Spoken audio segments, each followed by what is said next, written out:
Heard's team is claiming that Juror 15 is not the juror who was summoned to serve on the jury. Although Depp's team doesn't actually deny it, they do argue that this was an established fact before the trial started and that Heard's team had no issue with it until now. In fact, Juror 15 was actually the son of the man who was summoned to serve on the case with the same name as his father. He showed up in his place.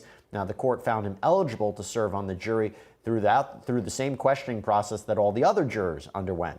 Now, back in June, you might recall that Depp won $10.35 million in his defamation case against Heard, and Heard walked away with $2 million.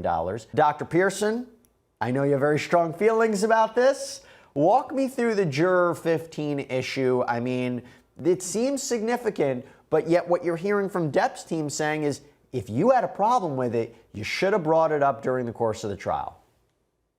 Absolutely. Look, when you try a case, you get, information about the veneer. So the group of people that you're going to be choosing from.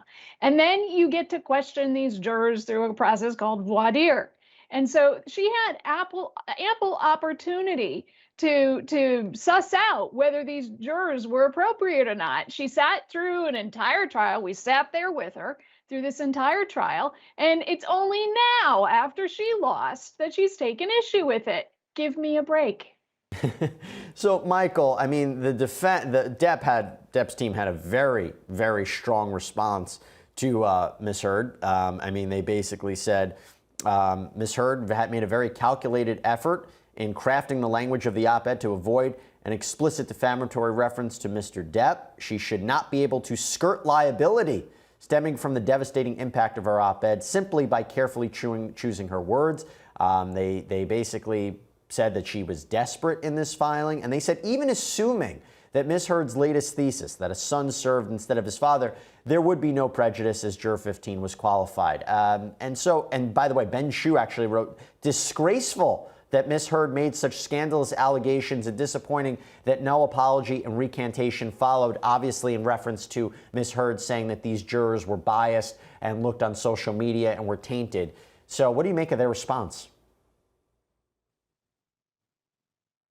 At the end of the day, even in criminal cases, and I'm aware of one from having been tangentially involved, where the defense decided not to advise the court of the fact that they knew a juror was lying about some qualifications, thinking this juror was going to be a wonderful juror. It ended up being a horrible juror for the defense, and the defendant got convicted.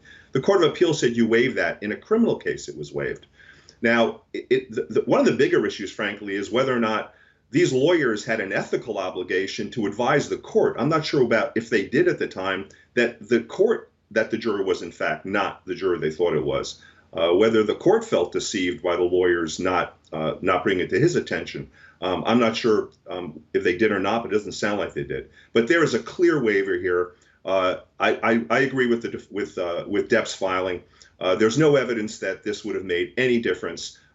Or that the juror was otherwise unqualified, and keeping quiet, that was a decision they made, and you snooze, you lose.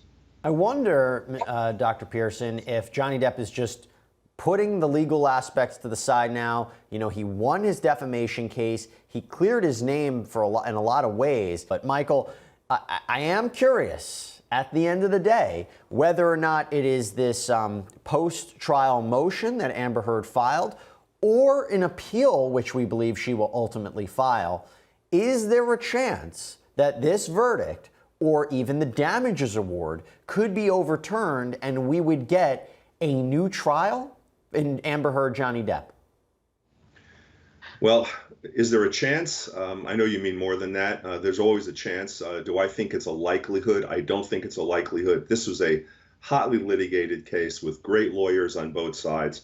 I don't think the court, from my review of the trial, and I certainly wasn't watching it every day, but I watched it a lot, I didn't see any rulings there that I thought were the kinds that deprived Ms. Heard of a fair trial or that would have impacted on the jury verdict. And I think it's likely that the court is going to let this thing go to the bottom of the sea. And I don't see a reversal coming. And have the Pirates of the Caribbean Kraken ultimately destroy it and eat it.